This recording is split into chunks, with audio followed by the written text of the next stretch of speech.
آج کل کے دور میں صرف یہ بھی کہا جاتا ہے کہ قربانی سے زیادہ لوگوں میں کچھ محتاج ہیں، مسکین ہیں، فقراء ہیں، قربانیاں بہت ہوتی ہیں، لوگوں میں گوشت مل جاتا ہے، لہذا قربانی جگہ پر پیسے دے دیے جائے۔ آج کل یہ فتنہ بھی سر اٹھا رہا ہے کافی عرصے سے، اور یہ جس طریقے سے تبلیغ اور جس کو ان کا انداز ہے وہ وہی ہے جو عبداللہ بن ابی کی ٹیم کا ہوتا تھا۔ یہ لوگوں کو شکار کرتے ہیں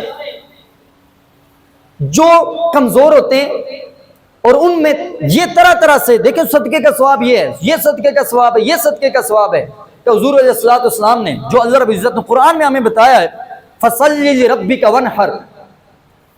اور اللہ کے لیے قربانی کرو، قُلْ إِنَّ صَلَاتِي وَنُسُكِي وَمَحْيَايَ وَمَمَاتِي لِلَّهِ رَبِّ الْعَالَمِينَ۔ پھر اللہ رب العزت نے فرمایا وَالْبُدْنَ جَعَلْنَاهَا مِنْ شَعَائِرِ اللَّهِ، یہ تو قربانی ہے اللہ کے شاعر میں سے۔ تو یہ جتنے بھی اللہ رب العزت نے قرآن مجید میں ہمیں بتایا ہے، جو چیز نص سے ثابت ہو جائے اس کا کوئی نعمت بدل نہیں ہوتا ہے۔ تو حضور علیہ الصلوۃ والسلام نے حدیث مبارکہ بیان فرمائی کہ جو شخص، اور آقا کریم علیہ الصلوۃ والسلام کے حدیث کے الفاظ سنیے، مصطفیٰ کریم علیہ الصلوۃ والسلام اپنی نگاہ نبوت سے بھی گویا اس فتنہ کو پہلے بند فرما دیا ہے۔ فرمایا ما عمل ابن آدم من عمل یوم النحر، کیا ہم 10 ذی الحجہ کے قربانی والے دن ابن آدم کا کوئی عمل بھی قربانی سے زیادہ اللہ رب العزت کی بارگاہ میں محبوب نہیں ہے۔ میرا آقا کریم علیہ الصلوۃ والسلام نے فرمایا ما عمل ابن آدم من عمل یوم النحر، الفاظ سنیے، ابن آدم کا کوئی بھی عمل قربانی والے دن احب الی اللہ عز وجل من احراق الدم، سب سے زیادہ پسندیدہ عمل رب کو کیا ہے؟ 10 ذی الحجہ کا دن ہو، اور اس دن کو جو بندہ خون بہائے گا، قربانی کرے گا، آقا کریم علیہ الصلوۃ والسلام نے فرمایا ابن آدم کا جو سب سے محبوب عمل رب کو ہے وہ یہی ہے کہ خون بہایا جائے۔ پھر مصطفیٰ کریم علیہ الصلوۃ والسلام نے فرمایا وجہ بتائی کیوں خون بہایا جائے، کیوں قربانی کی جائے،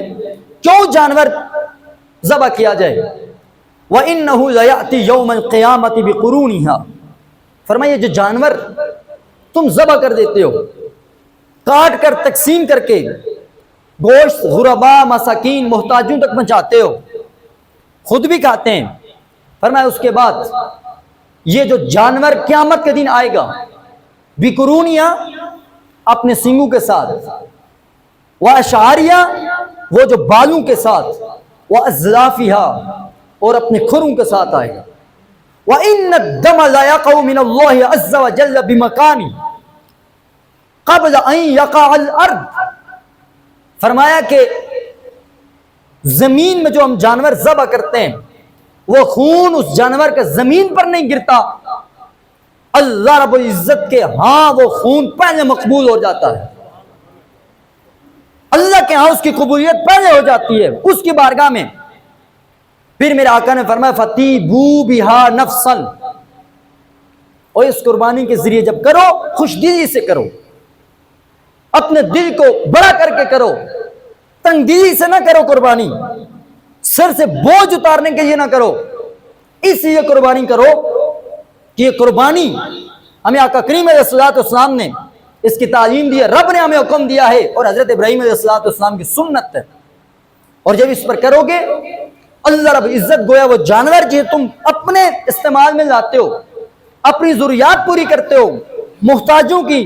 اپنے عزیز و اقربا کی ضروریات پوری کرتے ہو، مصطفیٰ کریم علیہ الصلوۃ والسلام نے فرمایا یہ جانور اللہ رب العزت آپ کے لیے قیامت کے دن اسے ذخیرہ کرے گا، دنیا میں ایک